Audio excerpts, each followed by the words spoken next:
Bonjour Yael Braun-Pivet. Bonjour. Merci d'avoir quitté quelques instants le chaudron de l'Assemblée nationale que vous présidez pour être avec nous sur France Info. Bonjour Paul. Bonjour Agathe. Yael Braun-Pivet, hier soir, dans l'hémicycle, vous avez annoncé ceci.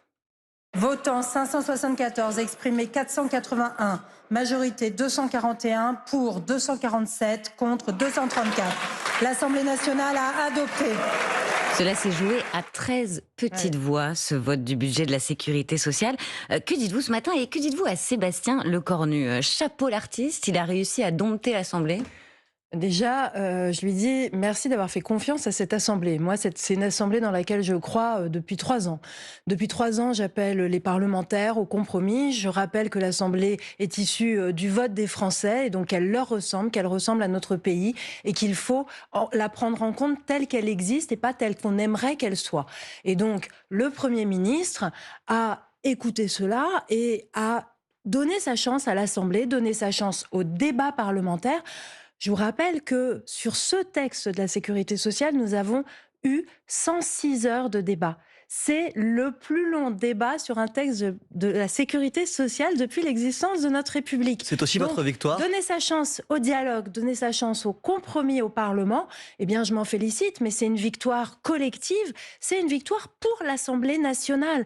On a besoin de l'Assemblée nationale en espace démocratique et c'est ce qu'elle a prouvé aujourd'hui et ça marche. Donc j'en suis très fière. Ceux qui nous écoutent à la radio, vous aviez un grand sourire en vous réécoutant. C'était une belle journée politique pour vous hier. C'est une belle journée de politique parce que c'est une belle journée démocratique. Il n'y a aucun camp, aucun groupe politique n'a imposé aux autres sa vision. Vous savez, quand j'entends certains qui disent « on voudrait absolument avoir une majorité absolue ».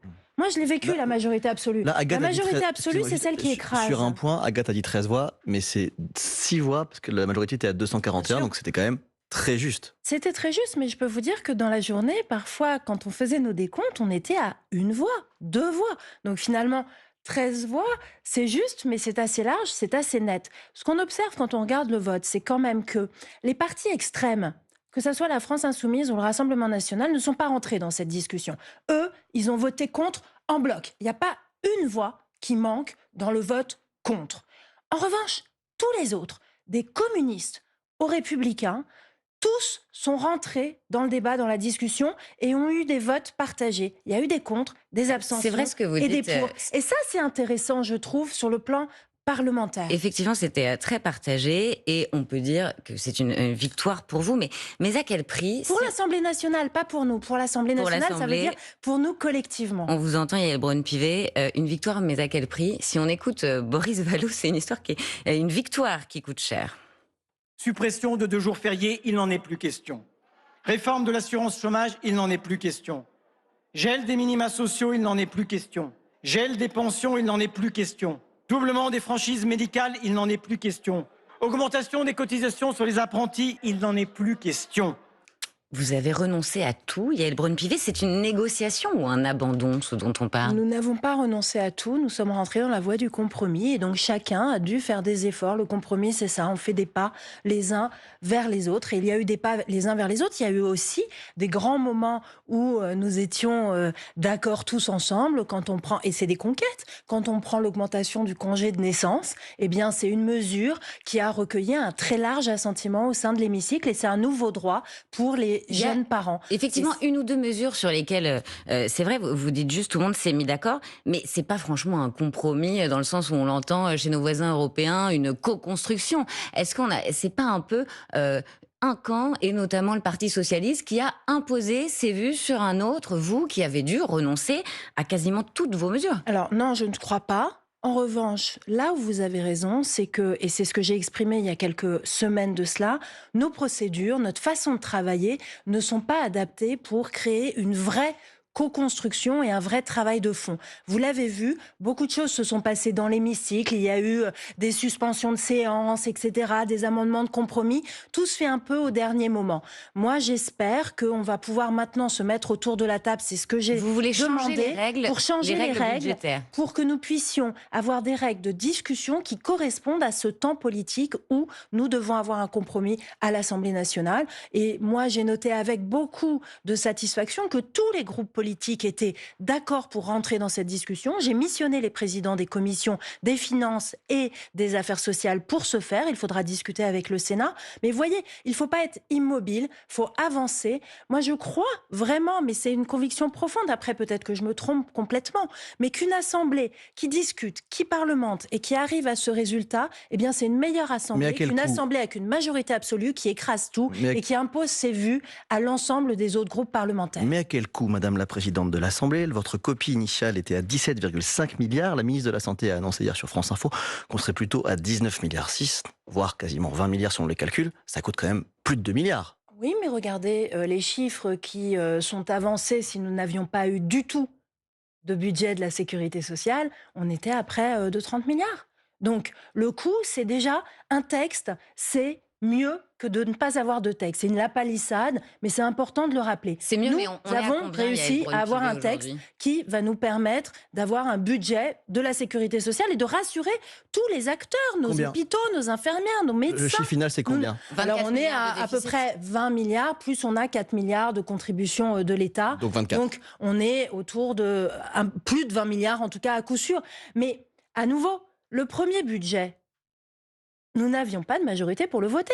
En fait, il faut à un moment être pragmatique et réaliste. Oui, mais vous pouvez avoir les meilleures intentions du monde, mais en fait, collectivement déjà, on le creuse moins que si nous n'avions pas eu de texte du tout. Et donc ça, c'est important. Après, réellement, ce qu'il faut faire, et de la même façon pour le budget de la nation, c'est qu'il faut qu'on arrive à traiter un certain nombre de sujets en les remettant complètement à plat et en n'ayant pas simplement, lors du budget, une ou deux mesures qui permettent de faire des économies. On a parlé beaucoup des médicaments, des franchises, etc.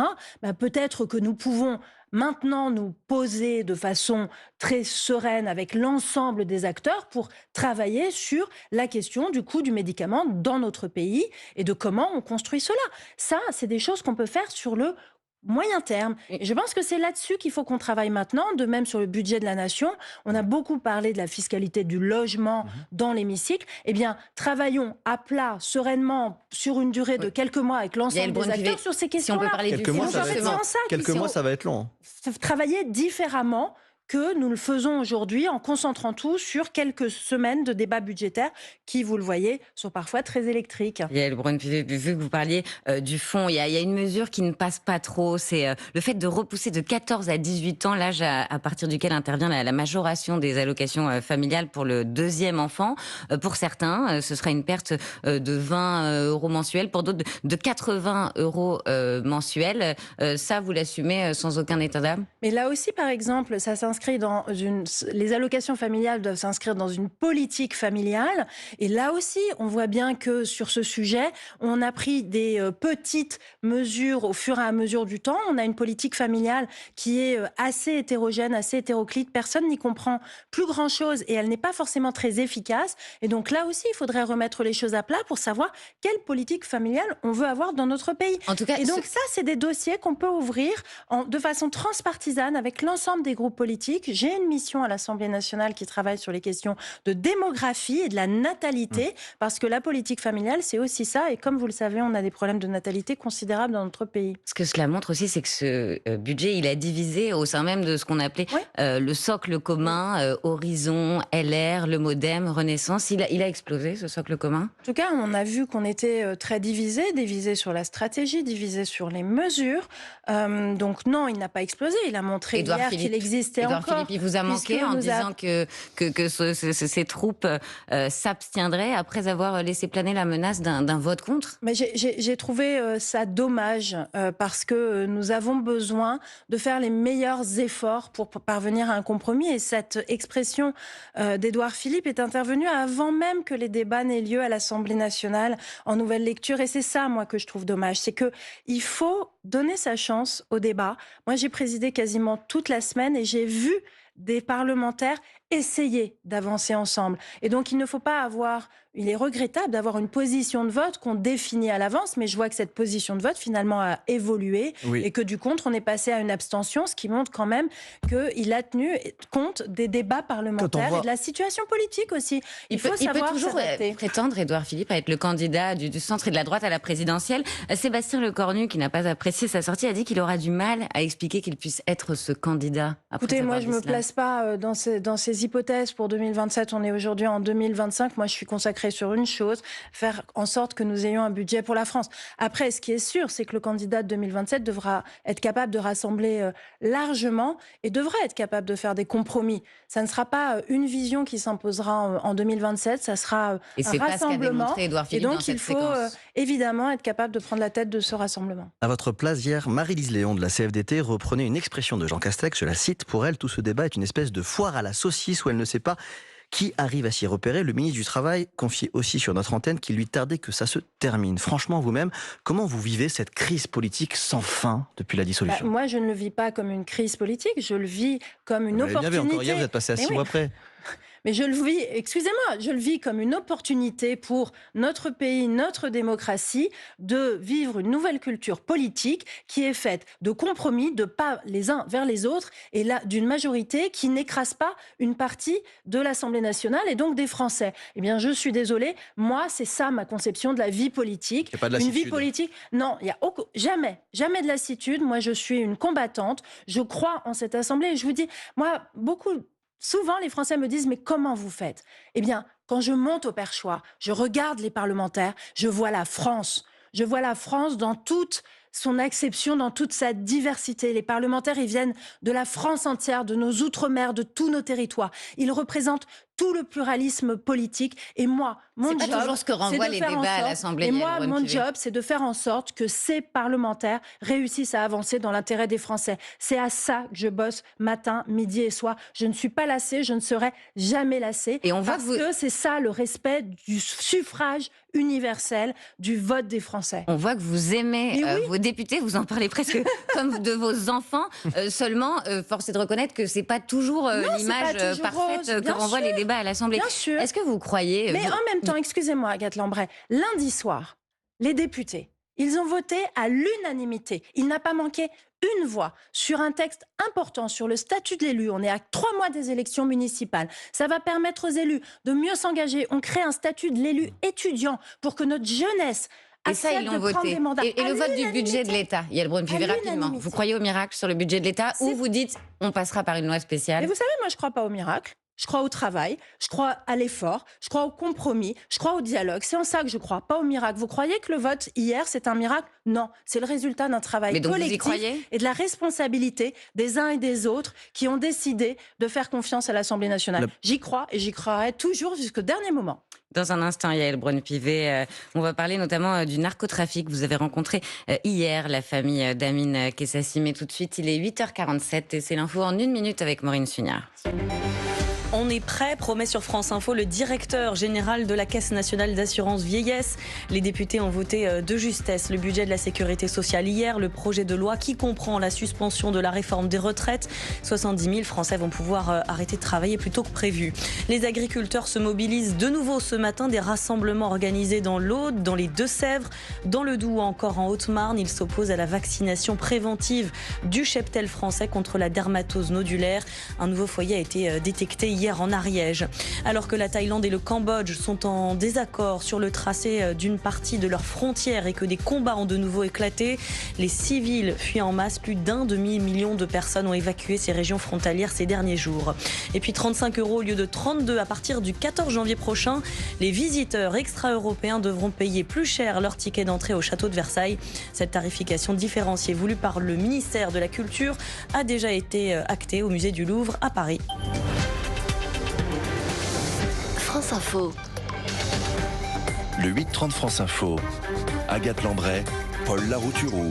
Avec Yael Braun-Pivet, présidente de l'Assemblée nationale, on parle de narcotrafic, Paul. Madame la Présidente, vous avez rencontré hier Amine Kessassi, ce militant engagé dans la lutte contre le narcotrafic qui a perdu 2 frères, accompagné de sa mère Wassila Ben Hamdi Kessassi. Est-ce que vous pouvez nous raconter cette rencontre à huis clos et quelles leçons politiques en tirez-vous? Alors j'étais, comme vous le savez, à la Marche Blanche à À Marseille. Marseille pour manifester la solidarité de l'Assemblée nationale. Ça me paraissait extrêmement important et j'avais donc rencontré la famille Kessassi. On avait passé un long moment à discuter et je leur avais dit que je les recevrais avec plaisir à l'Assemblée nationale. Donc on a organisé cette visite, cet échange. C'est important de manifester la solidarité déjà. Vous savez, il y a l'action politique, elle est fondamentale, mais il y a aussi ce qui se passe en humanité. C'est une maman, je suis une maman, elle a perdu son fils et dans ces cas-là, eh ben, on a besoin de se serrer dans les bras et de se tenir chaud. Et c'est aussi ce que l'on fait et ce que l'on a fait. Après, il faut, je leur ai réaffirmé la volonté farouche qui est la nôtre de lutter contre le narcotrafic. Là aussi, on parle d'une Assemblée nationale fragmentée. L'Assemblée nationale avait voté très largement La loi un texte narcotrafic, effectivement. sur le narcotrafic qui nous permet de mieux lutter avec la création d'un parquet national, Le donner plus de PNACO, moyens, etc. qui sera, Donc, qui vous sera voyez, opérationnel en janvier. et donc ça va être Vous très assumez rapide. votre bilan Et- après 8 ans au pouvoir sur Alors, ce, sur la ce sujet sécurité, oui, je l'assume parce que j'entends certains dire que c'était un angle mort de notre politique. Ça n'est pas vrai. Ça n'est pas vrai. Tandis que j'ai la guerre été- est perdue contre le Moi, j'ai été narcotrafic, dont des présidente, magistrats. vous savez, de la commission des lois pendant 5 ans. Les premiers textes que l'on a votés quand on est arrivé en 2017, c'est un texte de lutte contre le terrorisme. C'est un texte sur les polices. On a donné immédiatement plus de moyens à la DGSI, à la DGSE, à la police nationale, à la gendarmerie, à la justice. Donc en fait, notre bilan sécuritaire, évidemment, il n'est pas parfait, mais aucun bilan n'est parfait. Et qui peut se targuer de cela? En revanche, les efforts, ils sont massifs. Il faut continuer parce que vous avez raison. La lutte, elle doit continuer de façon extrêmement puissante. C'est absolument catastrophique. Pardon, Moi, mais c'est, partout où je vais pardon, sur le c'est pas que le territoire, bilan il y n'est a pas de la parfait. drogue partout. C'est pas que le bilan n'est pas parfait, c'est qu'il y a vraiment de nombreux magistrats qui disent la guerre contre le narcotrafic, on la perd. Alors, mais c'est pour ça que maintenant, il faut y aller à fond. C'est ce qu'on fait et c'est ce qu'on a fait avec cette loi, avec ce parquet. Il faut donner les moyens. C'est les centres pénitentiaires. Moi, demain, j'irai à Condé-sur-Sarthe pour voir quel est le dispositif d'incarcération des narcotrafiquants. Il faut aller tout azimut avec une action extrêmement déterminée. C'est un combat de la nation que nous devons mener pour protéger nos enfants. Il n'est pas normal qu'aujourd'hui, nos enfants meurent, soit parce qu'ils ont consommé de la drogue, soit parce qu'ils sont victimes de tirs de bandes comme le pauvre Mehdi Kessassi. Ça n'est plus acceptable. Donc Yael il faut Braun-Pivet. qu'il y ait un effort national. Mais c'est ce que nous faisons en ce moment. Et là, c'est l'unité de la nation qui doit prévaloir. Yael Braun-Pivet, des images révoltantes révélées par France Info. Des éducateurs de l'aide sociale à l'enfance se sont filmés en train de tondre un garçon de 8 ans pour le punir, selon eux. Une vidéo publiée ensuite sur une boucle WhatsApp pour se moquer. L'enfant est torse nu, les bras croisés. Comment faire pour que cela n'arrive plus? Alors ces images, elles sont extrêmement choquantes. Là aussi, je suis une maman. Et l'aide sociale à l'enfance, elle est là pour protéger nos enfants. Et les enfants qui sont confiés à l'aide sociale à l'enfance deviennent nos enfants. Ce sont les enfants de la République. Et la République est défaillante. Nous le disons, à longueur de rapports, de missions, il y a une commission d'enquête qui vient encore de rendre des conclusions. Et donc, ça Oui, suffit. parce que ces faits Nous étaient avons, connus, c'est ça qui interpelle mais- Yael Braun-Pivet. Une commission d'enquête, vous dites, de l'Assemblée Oui. qui avait rendu un rapport en avril qui avait alerté sur l'existence d'une violence institutionnelle. Mais oui. Ça veut mais- dire qu'on savait, mais qu'on Mais n'a pas pu On le l'empêcher. dénonce Et que à ça longueur continue de d'ailleurs. rapport. Il y a des lois qui sont prises. On a eu une loi en 2016, une loi Taquet en 2022. Il y a un projet de loi qui est encore sur la table. Mais donc moi, je veux bien, et c'est la présidente de l'Assemblée qui vous dit, la loi ne peut pas tout. Là, la commission d'enquête, d'ailleurs, a beaucoup de propositions qui ne sont pas législatives. Mais là, nous devons, là aussi, tous nous mettre autour de la table, l'État, les départements, puisque l'aide sociale à l'enfance est de la compétence des départements, les éducateurs, les foyers, etc. Mais ça ne peut plus durer. Je ne veux plus voir ce type d'image. C'est un scandale. J'insiste juste sur ce point parce que dans ce cas précis, au-delà de tous les rapports dont vous parlez, la scène s'est déroulée en février et selon les révélations de France Info, la mère avait alerté la justice à de nombreuses reprises et il a fallu que ce soit médiatisé et qu'il y ait cette vidéo dont toute la France parle pour que ça bouge? Il y a quand même quelque chose dans le système qui ne marche pas. Alors c'est bien souvent le cas, malheureusement. Il faut vraiment parfois avoir des alertes très très puissantes pour que enfin ça soit pris en compte et entendu. Après, je rentrerai pas dans le dossier. Je ne sais pas dans quelle mesure elle a alerté, dans quelle mesure la justice n'a pas forcément Elle l'a écouté. fait Je n'en plusieurs sais fois rien. sur nos confrères Et donc Aurélien là, Tirard. il faudra regarder. Et moi, je me garderai bien de porter une appréciation là-dessus. Mais ce qui est sûr, en tout cas, c'est que entre février et aujourd'hui, il s'est passé quasiment un an, que c'est beaucoup trop long. Moi, je ne sais pas ce qui s'est passé après avec cet enfant, puisque ce que je comprends, c'est que cet enfant est toujours dans le même foyer. Donc, je ne sais pas comment il va. En fait, moi, déjà, ce qui m'importe, c'est comment va cet enfant. Est-ce que, vous savez, quand on confie un enfant à l'aide sociale à l'enfance, c'est que sa vie, elle n'est pas rigolote, elle n'est pas drôle. Et donc, quand on doit le protéger et qu'on continue à lui faire subir un certain nombre de mauvais traitements, eh bien, c'est une double peine. Et donc, il faut que cela cesse. Et donc, j'invite tout le monde à se ressaisir pour protéger nos enfants. Yael Braun-Pivet, le Rassemblement national prépare une proposition de loi pour rouvrir les maisons closes où la prostitution serait légale, des lieux qui seraient sécurisés, organisés en coopérative, tenus par des prostituées. Alors, vous n'avez pas l'habitude chez les macronistes de voter les textes du RN, mais est-ce que vous jugez que ce débat mérite d'être posé?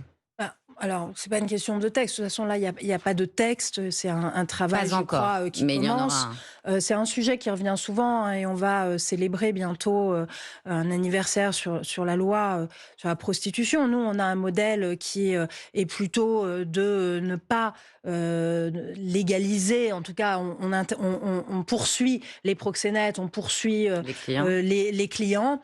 C'est le modèle français. Moi, je ne suis pas très convaincue, en tout cas à date, que le modèle des anciennes maisons closes protège les prostituées, parce que cette vision qui serait qu'il n'y aurait pas de pression parce que elles sont dans un établissement entre elles, je ne suis pas absolument certaine que ça élimine tout risque de pression et tout risque de contrainte. Et donc, je serais extrêmement réservée. Mais en tout cas, s'il y a un travail parlementaire qui s'engage, eh bien, il faudra regarder ce que cela donne. Moi, je suis toujours très attentive lorsqu'il y a un travail de fond qui s'effectue. Et donc, je regarderai ça attentivement, mais a priori plutôt défavorable à la recréation de ces maisons closes qui ne me permettent pas, à mon sens, d'assurer la liberté pleine et entière des personnes qui se livrent à la prostitution. Dans le prolongement de la note stratégique tant commentée sur le site de la Maison-Blanche en fin de semaine dernière, Donald Trump vient donner une interview à Politico dans laquelle il s'attaque globalement à la politique migratoire de l'Europe et il cible plusieurs villes, Londres et Paris, en ciblant notamment les migrants congolais et en lançant « Quand vous regardez Paris, c'est un endroit totalement différent, j'adorais Paris ». Qu'est-ce que vous répondez au président américain? Je lui réponds qu'il faudrait qu'il revienne à Paris et qu'il aille dans les rues de Paris. Je pense qu'il aurait une vision qui serait conforme à la réalité des choses. C'est n'importe quoi, vraiment c'est n'importe quoi. Je pense qu'il faut arrêter d'être aussi déjà excessif dans ses propos, dans ses appréciations, et donc et arrêter de. Moi, ce qui m'inquiète, c'est aussi cette volonté de s'ingérer dans les vies politiques et démocratiques Il dit des qu'il est pays prêt à soutenir européens. des candidats à des Voilà. élections en Europe, partageant sa vision pour le futur du Ben, continent. je ne sais pas quelle est la vision de Donald Trump sur le futur du continent européen, mais qu'il nous laisse en démocrates, en peuple libre, nous occuper de notre futur. Yael Braun-Pivet, comme tous les jours, c'est le moment de la question qui à retrouver sur les réseaux sociaux de France Info. Aujourd'hui, la question qui gêne. Brigitte Macron a qualifié de sale conne des militantes féministes qui ont interrompu samedi un spectacle d'Harry Habitant. L'humoriste avait été accusé de viol en 2021 avant que l'instruction n'aboutisse à un non-lieu. Une première dame devrait-elle dire ça? C'est embêtant cette affaire, tout est embêtant. Le fait qu'on s'en prenne publiquement à un artiste alors qu'il a eu un non-lieu. Moi j'ai vu des vidéos où on dit non-lieu ne veut pas dire innocent. En fait, normalement c'est je suis innocent, je suis poursuivi par la justice et je deviens coupable lorsque j'ai été condamné. Si j'ai un non-lieu, ça montre bien que je suis innocent. Les féministes Donc ne remettent en reversons cause pas une décision la de justice. présomption. Non mais surtout c'est la présomption d'innocence qu'elles remettent en cause et ça c'est dangereux. Après, le combat des féministes, on sait à quel point il a été crucial et il est crucial aujourd'hui pour dénoncer les faits, pour alerter la société et donc il faut ne pas dénaturer ce combat et donc ne pas opposer les féministes, la justice, etc. Parce que ce combat, il est essentiel et moi, je suis très admirative de ce qu'elles ont fait, de ce qu'elles font et il faut qu'elles continuent à le faire. Mais dans le respect des principes de notre justice et de la présomption d'innocence. Et après, sur le vocabulaire, sur la façon dont c'est fait, je crois que c'est filmé sans que la personne le sache et tout ça, donc ça, c'est pas terrible quand même. Et troisièmement, le vocabulaire utilisé est quand même assez indigne. On ne traite pas les gens de noms d'oiseaux, surtout quand c'est des activistes qui ont une juste cause à porter. Donc voilà, donc tout ça me fait dire que franchement, déjà, c'est une histoire qui est vraiment sans grand intérêt, mais en revanche, ces combats et la présomption d'innocence valent le coup que l'on puisse se mobiliser. Yaël Braun-Pivet, présidente de l'Assemblée nationale, merci d'avoir répondu aux questions de France Info.